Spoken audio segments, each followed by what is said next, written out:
Hey fellas, Ezreal here. Today we're doing a very special video in which we're going to be doing a playthrough of my favorite video game of all time, which is called Story of Seasons, Pioneers in Olive Town. I think that's what it's called. It's either Pioneers or Pioneer. Either way, for this video, I wanted to record clips of me playing the game and show it to you guys, and I did do that. But for the first day, day in the game, I lost all the footage. So instead, I found cutscenes online that I'm going to show you guys, and I'm going to summarize what happened on the first day because it wasn't that exciting. It's just that the storyline kind of matters later on. So I'm going to give you guys the details, and for the stuff that I couldn't find the cutscenes for online, I kind of drew it. So you're going to find some really goofy looking pictures because I'm not really a visual artist. But yeah, we're gonna do the first day in that really weird, haphazard way where some of it's gonna be drawing, some of it's gonna be cutscenes from other YouTube videos. But by the second day, it's gonna look more like an actual playthrough. So I just wanted to preface with that. And yeah, let's get into the video. It's gonna be really cool, and I hope this inspires you guys to play the game because it is amazing. I open a new save, and I'm trying to figure out what game mode I want to do, because in Olive Town there are two game modes. The first game mode is normal mode, which is about what you would expect. The standard setting of the game with no changes. And then there's seedling mode. Seedling mode has all sorts of features, like items ship for more money, stamina takes longer to deplete, you make friends faster, you gain experience faster, and you can buy stuff for cheaper. I think you guys know which one I picked. Look. I want to get rich fast, and that's what seedling mode will do for me. Please don't judge me. Anyway, we start with a big flashback scene.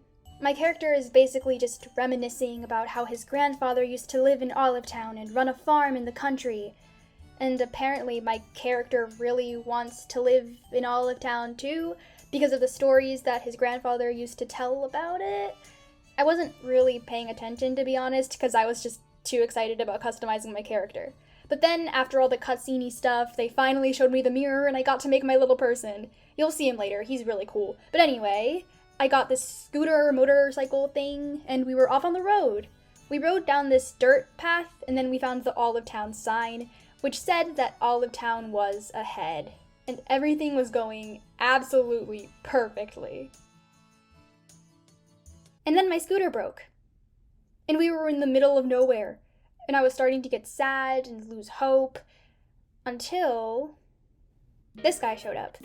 His name is Victor, he says he's the mayor of Olive Town, and he apparently knew my grandpa, and he helped me get my scooter fixed, which was really nice of him. After I told him my name, he gave me some tools: an axe, a sickle, and a hammer.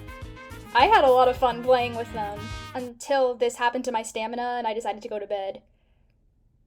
But the next morning, day 2, Victor literally shows up at my door at 6 a.m. He barely knows me, but he gives me 2 homework assignments: plant his turnip seeds and to make friends in town.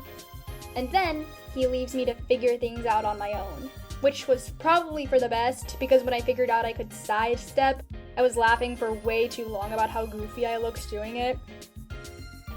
Anyway, I went out and decided to do something productive with my time.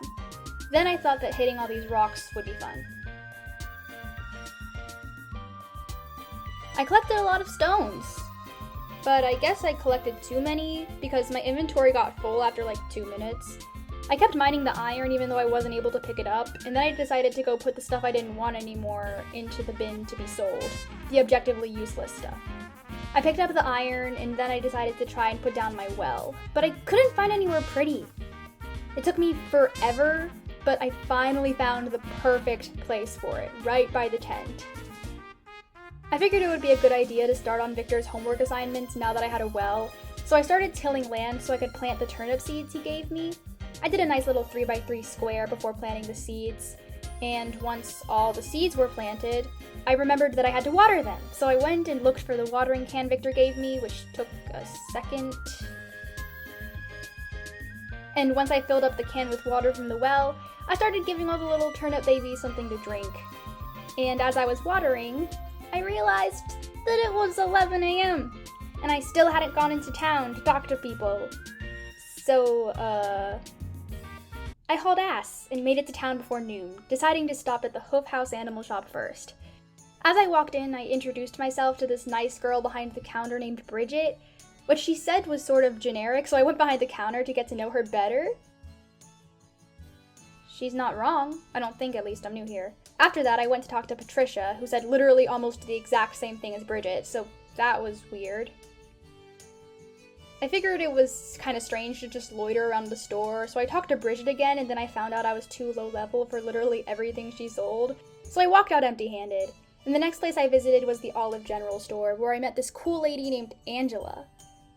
She was fun to talk to, but nothing at her store really caught my eye. I already had my turnips to take care of, and for now, that was enough for me. But then the game told me that I was at level 2 for communication, which I think is weird since I only talked to like 3 people, but hey, maybe an introvert made this game or something, I don't know. I figured I'd keep the good vibes going and talk to Lynn, who was really sweet, and then Jack, who talked like a Disney Channel character, and then Cindy, who was cool. I left the grocery store and went exploring around the beach area, and then I went to this house that belonged to someone named Marcos, apparently. And the second I walked in, there was a cutscene. This really pretty lady named Manuela told me that I looked like I'd never been fishing before, and then gave me a fishing rod. She gave me a lot of tips, and I felt myself starting to fall harder. And then she told me that she had a husband and my dreams were crushed. I walked out of there with a fishing rod and a broken heart. But it was fine, because the last place I went to was this little stand by the docks, and sitting behind it was this girl named Laura. Just look at what she says. See? She's cool. She and I had an immediate connection. And I went back to the farm feeling a lot less sad about Manuela. But lovey-doveyness aside, there was still work to be done, so I started hitting these little brown squares of land with my hammer, and then mowing the lawn medieval style. But then I decided to check out this little building. I found out that it was a chicken coop, and I was able to repair it. So I did. And then it was time for me to find a chicken. I saw one while I was horsing around yesterday, so I knew there was one just wandering around somewhere. But after bumping into like 30 trees, I finally found it. I named it Rouge. Found out it had a serious personality, and then I noticed it was getting late, so I figured I'd try fishing before all the fish went to bed. After putting my line in the water, I got overexcited when a fish bit, so I skipped over the instructions and just went crazy trying to catch the fish. I was like stressing out over it, really hoping for something rare. It was a sardine. I caught a herring, and then I caught this whiskered velvet shrimp before getting bored and deciding it was time for bed. So I put the fish in the selling box, and then I went back into my tent, and then I went to bed.